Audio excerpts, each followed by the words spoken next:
So you've managed to get yourself 8 badges. You've even made your way through Victory Road. Now there's only one more challenge that stands between you and champion status. They call themselves the Elite Four. For as big a reputation as the Elite Four have as being the strongest group of trainers in their respective regions, I'd say a majority of them are rather forgettable. Most cases, you just go in their room, they say something, you battle, and then you leave. So given their extremely small presence, it really means something if one of them can leave a lasting impression on you. Whether it be because of their appearance, their team's specialty, or even just because of something they said. And for these reasons and more, these 5 are the members that I think of when the topic of Elite Four comes to mind. So now, without further ado, I give you my top 5 favorite Elite Four members. Enjoy, everybody! When you bring up the topic of Elite Four members, I'm pretty sure that Will ends up being kind of forgettable for most people, because there's not much about him that makes him stand out from your average Psychic type trainer apart from being one of the best. However, as Pokemon Silver was my first main series Pokemon game, Will was the first Elite Four member I'd ever faced off against, and he gave a very good first impression for the challenges ahead, being one of the tougher challenges to overcome himself. Though Psychic types did get balanced out in Generation 2, they were still pretty hard to counter, even more so since I was just learning the basics of Pokemon's mechanics when I first fought him. I had no idea what Psychic was weak or resistant to, and my team wasn't very capable against dealing with that type at all. I really only got by because of the weaknesses of his Pokemon's secondary types and a little bit of luck. So on the off chances I managed to beat him, I tried really hard to not lose to someone else later on, because if I did, Will would be waiting for me, and I'd be struggling all over again. Now by the time I faced him in Heart Gold, I beat him without a sweat, but I commend Will for giving me a memorable introduction to what the Elite Four is all about. From his easygoing personality to his Ronald McDonald-esque look, Flint is the most likable Elite Four member I've ever known. Whenever Flint gets brought up in a Pokemon-related conversation, I almost always say something along the lines of, yeah, he's just a really cool guy. He'd be a lot higher on this list had I played through Diamond and Pearl, but since I didn't, I wanted to make things fair for the other entries. For me, I know Flint best from the anime, and if I'm being honest, they handle his character perfectly. In just 2 episodes, I grew to like him more than I did with characters that have been around for 100+ episodes in the DP saga. One of those episodes being Flint Sparks the Fire. Not only did they cover the story between Flint and Volkner in this episode, but they also expanded on it a bit more. They went into detail about how Flint and Volkner first met, how they became friends, how they became strong trainers, and I felt it was a really interesting introduction to both characters. Also, one of the last times the anime made me go, that was pretty well written. But that should show how likable someone like Flint is. I haven't even played the games he came from, and I still think he's a great guy. Though I'm really thinking I should one of these days, and when I do, it's gonna be the game where Flint actually uses fire types.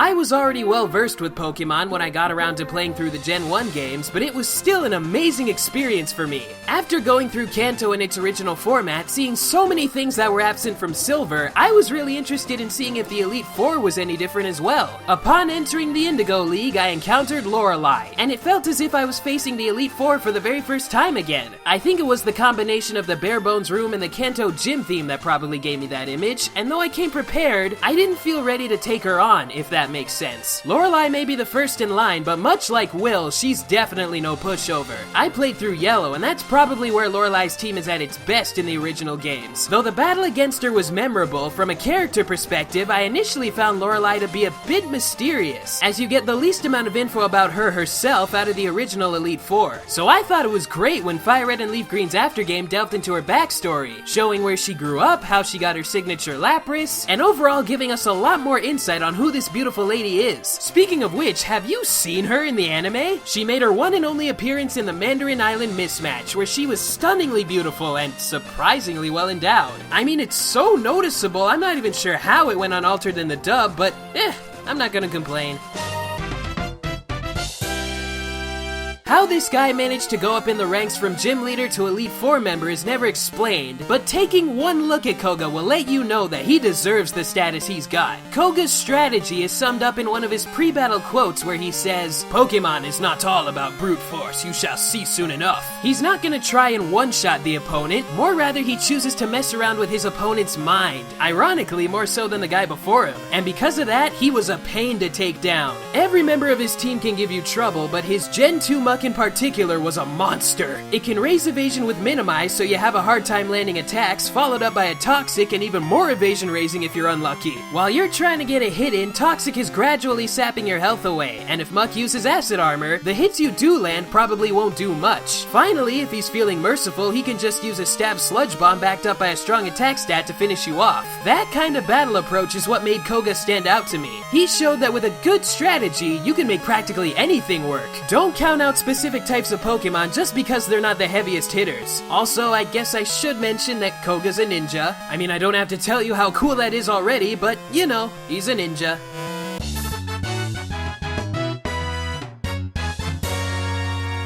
Now, when you think of Dragon-type in Elite Four, the first trainer that probably comes to mind is Lance. He's undoubtedly the strongest Dragon trainer, but I think he's better recognized as a champion. If we're talking Dragon Masters that are solely Elite Four, my number one pick would have to be Drake. There's a number of things that I like about this guy. First of which being his entire team is made up of legitimate dragons, unlike Lance who had to cut some corners back then and even now. And I don't know what Iris's excuse was either. Drake's also one of the toughest Elite Four members I've ever faced. With the blistering speed and sheer attacking power his dragons have packed away, you're gonna need more than a type advantage, even if you do have a fairy handy. And that's not even counting the rematch in the remakes with his upgraded team. If I wasn't packing revives, no way would I have beaten him in a reasonable amount of time, even with my team's levels on par with his. And of course, since he had an anime counterpart, I have to mention it here too. The episode Vanity Affair was where I first learned of Drake, and he was one hard-boiled dude. I don't know what was cooler about him. The fact that the man's drink of choice was hot milk with peppermint, or the fact that he didn't care what others thought of what he drank. But one thing's for sure, if we're talking the best of the best, for me, it doesn't get any better than Drake.